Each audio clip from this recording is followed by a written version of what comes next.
Hello students. तो आज हमारा chapter determination of income and employment का सेकंड पार्ट हम पढ़ रहे हैं। फर्स्ट पार्ट में हमने पढ़ा कि एग्रीगेट डिमांड क्या है और ये डिमांड से कैसे अलग है। Aggregate demand means sum total of expenditure made on goods and services during an accounting period in an economy. एक इकॉनमी के अंदर जितना भी हम गुड्स और सर्विसेज के ऊपर एक्सपेंडिचर करते हैं, जितना भी हम डिमांड करते हैं टोटल गुड्स और टोटल सर्विसेज की, उसे क्या कहा जाता है? Aggregate demand. और हमने ये भी पढ़ा कि हमारे पास दो अप्रोच होती हैं। We have two approaches for aggregate demand, Keynesian approach and classical approach. According to classical approach, जो डिमांड है एग्रीगेट डिमांड, वो प्राइस लेवल से रिलेटेड है। मीन्स जैसे जैसे हमारे प्राइस कम होते रहेंगे हमारी डिमांड इंक्रीज होती रहेगी। इसका उल्टा यानी वाइस वर्सा, कि जैसे हमारे प्राइस डिक्रीज होते हैं, जो प्राइस लेवल है डिक्रीज होता है, मीन्स महंगाई कम होती है, तो जो है एग्रीगेट डिमांड का लेवल है वो क्या हो जाएगा? अप हो जाएगा। यानी कि जो क्लासिकल इकोनॉमिक्स थे उन्होंने डायरेक्टली एग्रीगेट डिमांड को प्राइस लेवल के साथ डिफाइन किया था। लेकिन 1930s के अंदर जब ग्रेट डिप्रेशन आया तो वहाँ से सोचने की ज़रूरत पड़ी कि जो माइक्रो के कंपोनेंट है वो मैक्रो के साथ नहीं चल पड़ते। तो हमने किसको इंट्रोड्यूस किया? मैक्रो इकोनॉमिक्स को। तो जो इकोनॉमिक्स आए उसके बाद जो इकोनॉमिक्स आई उसे मैक्रो इकोनॉमिक्स के नाम से जाना जाता है। और मैक्रो इकोनॉमिक्स के जो फाउंडर कहे जाते हैं वो कौन कहे जाते हैं? JM Keynes. तो केन्जियन इकोनॉमिक्स भी इसको कहा जाता है। तो दूसरी जो अप्रोच आती है वो कौन सी आती है? केन्जियन इकोनॉमिक्स या Keynesian approach. According to Keynesian approach, जो डिमांड है एग्रीगेट डिमांड, वो डायरेक्टली किससे रिलेटेड है? उनका कहना था कि वो प्राइस लेवल से रिलेटेड नहीं है, वो किससे रिलेटेड है? इनकम लेवल से। जैसे हमारी इनकम इंक्रीज होगी वैसे वैसे हमारी डिमांड का जो लेवल है वो इंक्रीज होगा। और एक लेवल ऐसा भी होता है जब हमारी इनकम जीरो होती है। इन शॉर्ट रन, इकोनॉमिक्स को हम टू पार्ट्स में डिवाइड करते हैं, शॉर्ट रन और लॉन्ग रन। तो शॉर्ट रन के अंदर जब हमारी income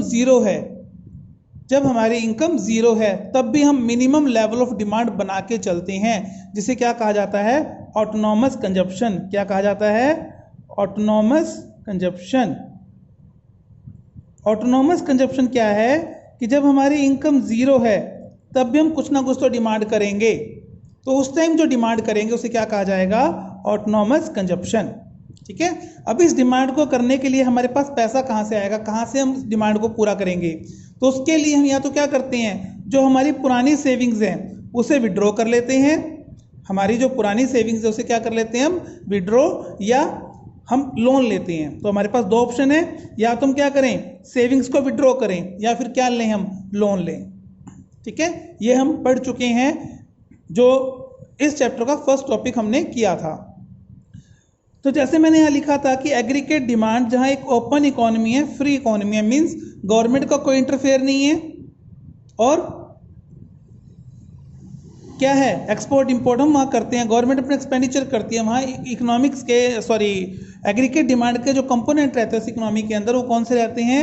C means private consumption expenditure, I means investment expenditure जो प्रोड्यूसर करते हैं, जी मीन्स गवर्नमेंट एक्सपेंडिचर जो गवर्नमेंट करती है, डेवलपमेंट और नॉन डेवलपमेंट एक्सपेंडिचर इसके अंदर इंक्लूड होते हैं, और X minus M means net export, export minus import. ठीक है। तो हम यहाँ क्या लेके चलते हैं? सिर्फ टू सेक्टर इकोनॉमी हमारे सिलेबस के अंदर है। तो टू सेक्टर इकोनॉमी में हम क्या लेके चलेंगे? C+I, कि हमारे पास सिर्फ दो सेक्टर हैं। कौन कौन से? हाउस होल्ड सेक्टर और producer sector. House hold sector क्या कर रहा है? Consumption expenditure. और प्रोड्यूसर सेक्टर क्या कर रहा है? इन्वेस्टमेंट कर रहा है। तो C+I, और हम ये भी मान के चलते हैं कि I जो है वो कांस्टेंट है, इन्वेस्टमेंट का लेवल कांस्टेंट रहेगा। ठीक है। इसका इनकम से कोई लेना देना नहीं है। मींस ये कौन सी होती है? इंड्यूस्ड इन्वेस्टमेंट होती है। कौन सी होती है ये? Induced investment. दो लेवल है इन्वेस्टमेंट के, तो ये कौन सी है? इंड्यूस्ड लेवल है। तो जैसे हमने लिखा कि जब इनकम जीरो है, अब केन्ज ने क्या कहा था कि जब इनकम जीरो है तो मिनिमम लेवल डिमांड का यानी कंजप्शन का रहेगा। हमने इसको कितना लिखा? 50। इन्वेस्टमेंट कितनी है? 100। तो C+I डिमांड कितनी हुई? Aggregate demand 150। जैसे इनकम इंक्रीज हुई, अब केंद्र ने यह भी कहा था कि जैसे जैसे आपकी इनकम इंक्रीज होगी आपकी डिमांड बढ़ेगी। अब देखिए जैसे जैसे हमारी इनकम इंक्रीज हो रही है हमारी डिमांड जो है, कंजप्शन जो है वो इंक्रीज हो रहा है। लेकिन कंजप्शन में होने वाला चेंज डिमांड में होने वाले चेंज से, सॉरी प्राइस इनकम में होने वाले चेंज से क्या रहता है, कम रहता है। मीन्स हमारी इनकम जितनी चेंज होगी कंजप्शन उससे कम चेंज होगा, उससे कम इंक्रीज होगा। क्योंकि एक लेवल के बाद, एक पर्टिकुलर लेवल के बाद जो ह्यूमन बीइंग है वो सेविंग करना स्टार्ट कर देता है। ठीक है, तो देखिए जैसे जैसे हमारी इनकम इंक्रीज हो रही है वैसे वैसे हमारा कंजप्शन इंक्रीज हो रहा है। इन्वेस्टमेंट कांस्टेंट है तो सी प्लस आई हमारे पास क्या हो गई, एग्रीगेट डिमांड। यानी कि एग्रीगेट डिमांड के ऊपर किसका इफेक्ट पड़ता है, कंजप्शन लेवल का। ठीक है, तो यहाँ हम एक डायग्राम बनाते हैं इसी को रिलेटेड। ये वही काम है जो हमने पिछली क्लास में किया था। ओ एक्स एक्सिस पे हमने क्या लिया है, इनकम, आउटपुट और एम्प्लॉयमेंट, और ओ वाई एक्सिस पे हमने क्या लिया है, सी प्लस आई यानी कि एग्रीगेट डिमांड। अब हमने क्या पढ़ा कि इन्वेस्टमेंट जो है हमारी कांस्टेंट है। आपको टेबल के अकॉर्डिंग नहीं बनाना है, बनाना चाहो तो टेबल के अकॉर्डिंग बना सकते हो, लेकिन कंफ्यूज हो जाओगे तो टेबल को आप अवॉइड करो तो ज़्यादा बेटर है। इन्वेस्टमेंट आई जो कि कांस्टेंट है, इनकम चाहे हमारी कितनी आ रही है लेकिन इन्वेस्टमेंट हमारी क्या है, कांस्टेंट है। और सी कंजप्शन लेवल, कंजप्शन लेवल हमारा कितना है, 50 है ना। जब इनकम 0 है तो कंजप्शन कितना है, 50 का। तो हमने यहाँ से लिया क्योंकि इन्वेस्टमेंट हम 100 लेके चल रहे हैं तो ये हमारा 100 का पॉइंट है, और ये कितना लेके चल रहे हैं, 50, तो इससे नीचे होना चाहिए। तो ये हमारा क्या हो गया, सी कंजप्शन हो गया। जो किसने किया, हाउस होल्ड ने। प्राइवेट एक्सपेंडिचर यानी कि जो हाउस होल्ड एक्सपेंडिचर करता है उसे क्या कहते हैं, प्राइवेट एक्सपेंडिचर। उसको हमने किससे डिनोट किया, सी से। तो C plus I is equal to aggregate demand. तो एग्रीगेट डिमांड का लेवल इससे ऊपर रहेगा क्योंकि इन्वेस्टमेंट जो है वो एग्रीगेट डिमांड से कम है। डायग्राम को बनाते हुए इस चीज़ को ध्यान में रखना है कि कौन कम है, वो ज़्यादा है। टेबल को हमें टेबल के अकॉर्डिंग नहीं बनाना है, तो हमें इस चीज़ का ध्यान रखना होगा कि कंजप्शन इनकम सॉरी इन्वेस्टमेंट से कम है, तो इन्वेस्टमेंट से कम हमने कंजप्शन लिया। और एग्रीगेट डिमांड हमारी किससे ज़्यादा है, इन्वेस्टमेंट से, तो उससे ज़्यादा लेंगे। यहाँ एक चीज़ और ध्यान में रखनी है हमें, ये सी प्लस आई एग्रीगेट डिमांड है। एक चीज़ जो हमें ध्यान में रखनी है कि जो सी है कंजप्शन है वो एग्रीगेट डिमांड के कांस्टेंट रहेगा, मींस पैरेलल रहेगा। क्या रहेगा, ये पैरेलल। सी और एग्रीगेट डिमांड का जो कर्व है वो क्या रहेगा, पैरेलल। उसका रीजन क्या है, दोनों के बीच में इन्वेस्टमेंट है और इन्वेस्टमेंट क्या रहेगी, कांस्टेंट। जब एक कंपोनेंट कांस्टेंट है तो दूसरा क्या होगा, आपस में पैरेलल रहेगा। ये टॉपिक वो है जो हम ऑलरेडी कर चुके थे। तो आज का हमारा टॉपिक आता है एग्रीगेट सप्लाई। जैसे एग्रीगेट डिमांड था, ये क्या है, एग्रीगेट सप्लाई। केंज कहते हैं, अकॉर्डिंग टू केंजियन इकोनॉमिक्स या केंज के अकॉर्डिंग क्या माना जाता है कि मैक्रो इकोनॉमिक्स के अंदर किसी भी इकोनॉमी में लेवल ऑफ इनकम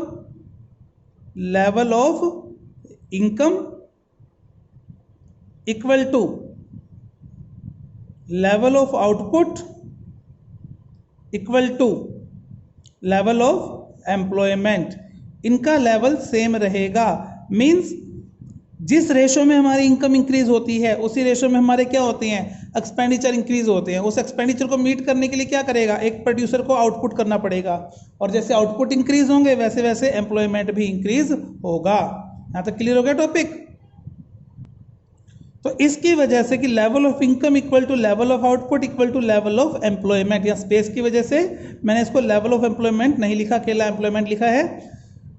ठीक है, तो जब ये इक्वल रहता है, और केंज के अकॉर्डिंग केंज क्या कहते हैं कि एग्रीगेट डिमांड हमेशा ही एग्रीगेट सप्लाई के इक्वल रहती है। एग्रीगेट डिमांड हमेशा ही किसके इक्वल रहती है, एग्रीगेट सप्लाई के। मींस उनका ये कहना था कि जो हम प्रोड्यूस करते हैं, जो भी एक प्रोड्यूसर प्रोड्यूस करता है, इकोनॉमी में प्रोड्यूस होता है, मार्केट फोर्सेस अपने आप को इस तरीके से एडजस्ट करती है। मार्केट फोर्सेस मतलब डिमांड एंड सप्लाई, इस तरीके से अपने आप को एडजस्ट करती हैं कि वो एग्रीगेट डिमांड के इक्वल रहती है। मींस जितना हम प्रोडक्शन करेंगे उसकी तो डिमांड होगी ही होगी। और इसी वजह से उन्होंने एग्रीगेट सप्लाई को इनकम के इक्वल माना है। किसके इक्वल माना है, इनकम के। तो according to Keynes or macro economics, aggregate supply equal to किसके रहेगी, इनकम की।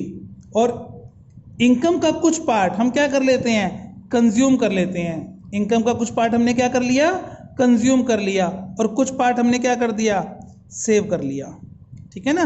सपोज कि मेरी इनकम 100 रुपीज़ है, उसमें से मैं 50 रुपये कंज्यूम कर रहा हूँ, तो बाकी 50 क्या कर रहा हूँ, सेव कर रहा हूँ ना। मीन्स इनकम का कुछ पार्ट मैंने क्या किया, कंज्यूम, और कुछ पार्ट मैंने क्या किया, सेव। यानी कि C plus S, consumption plus saving is equal to income, यानी कि Y। इकोनॉमिक्स में Y को हम किससे डिनोट करते हैं, इनकम से। C मतलब कंजप्शन और S मीन्स सेविंग। क्या पता। अब इसी डायग्राम के अंदर, इसी टेबल में हम एक चीज देखें तो हमारे पास सेविंग कैसे निकालेंगे हम। अब इनकम तो किसके इक्वल हो गई, AS के इक्वल हो गई ना। इनकम किसके इक्वल हो गई, AS के इक्वल। ठीक है। अब सेविंग कैसे निकालेंगे, सेविंग निकालने के मुझे करना क्या पड़ेगा, इनकम में से कंजप्शन को माइनस करूंगा मैं। इनकम में से क्या माइनस करूंगा, कंजप्शन। यहां तक हो गया क्लियर सबको। तो मैंने क्या किया, इनकम में से कंजप्शन को माइनस किया, तो इनकम हमारी 0 है, कंजप्शन कितना है 50। यहाँ एग्रीगेट डिमांड को नहीं देखना हमने किसको देखना है, सिर्फ कंजप्शन को देखना है, एग्रीगेट डिमांड को कवर करना है। तो हम सेविंग निकालेंगे, इनकम माइनस कंजप्शन। तो इनकम 0 है, कंजप्शन कितना है हमारा 50 का, तो सेविंग क्या हुई, -50। -50 का मतलब हमने क्या किया, जो हमारी पुरानी सेविंग्स थी उनको विड्रॉ कर लिया। अब इनकम इंक्रीज हुई हमारी 100 हो गई, कंजप्शन कितना हो गया, 100 का हो गया, तो ये कितनी हो गई हमारे पास, सेविंग 0 हो गई। ऐसे ही जैसे इनकम इंक्रीज होती है हमारे पास 200 आ गया, कंजप्शन कितना है 150 का, तो सेविंग हमारे यहाँ से स्टार्ट होती है, फिर 300 माइनस 200, और ऐसे ही हमारी जो सेविंग्स है वो क्या होती रहेंगी, इंक्रीज होती रहेंगी। यहाँ एक चीज़ को ध्यान में रखना है, यहाँ टॉपिक समझ आ गया यहाँ तक का सबको। अब यहाँ एक चीज़ को अपने ध्यान में रखना है कि जरूरी नहीं है कि ये जो हमारा कंजप्शन है वो सेम रेशो में, जैसे यहाँ 50 का गैप आ रहा है हर जगह, ठीक है, यहाँ हर जगह गैप कितने का आ रहा है, 50 का, ये सेम इंक्रीज हो, ये सेम इंक्रीज हो भी सकता है और नहीं भी हो सकता, ये डिपेंड करता है सेम इंक्रीज या डिक्रीज। इसका इंक्रीज या डिक्रीज होना, ये कितना इंक्रीज हो रहा है कितना डिक्रीज हो रहा है, ये डिपेंड करेगा MPC पर। MPC किस पर, MPC। MPC का मतलब मार्जिनल प्रोपेंसिटी टू कंज्यूम, इसके बारे में अभी हम पढ़ेंगे। तो ये हमने क्या लिया, सेविंग्स हमारे पास यहाँ आ गई है, हो गया क्लियर। ये कैसे बना, अगर इसको हम डायग्रामेटिकली शो करते हैं इस कर्व को, तो इसी टेबल के अकॉर्डिंग हम करके चलते हैं।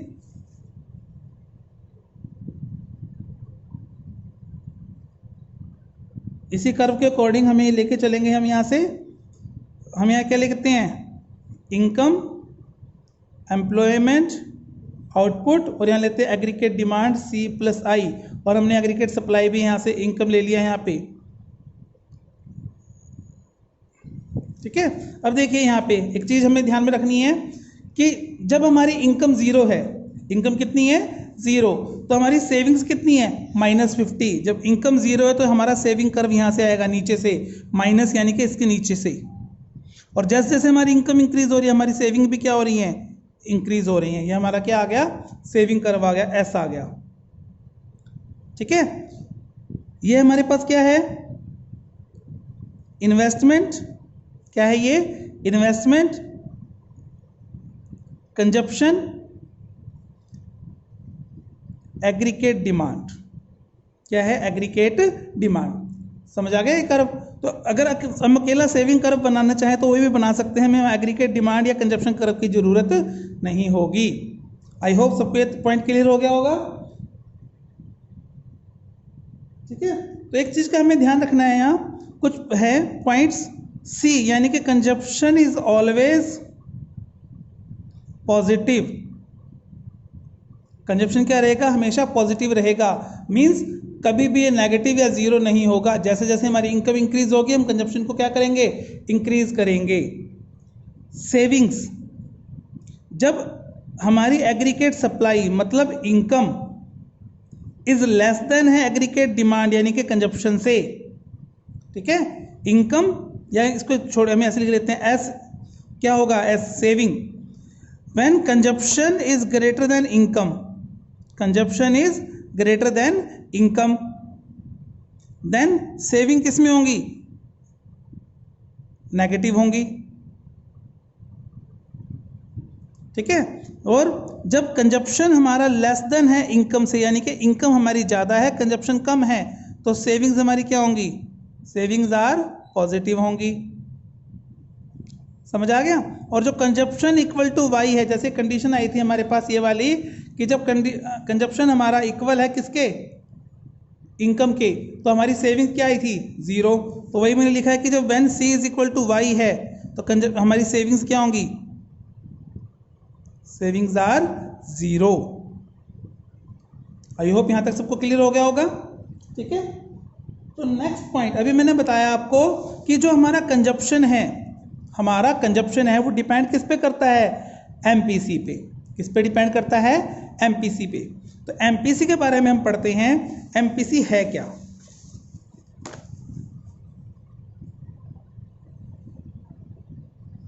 MPC means marginal propensity, marginal propensity to consume, marginal propensity to consume. तो केंज के अकॉर्डिंग डेफिनेशन है केंज की, यहां man are disposed as a rule and as an average to increase their consumption as their income increase but not as much as increase in their income. Means Keynes के according क्या था कि एक average rule के according या एक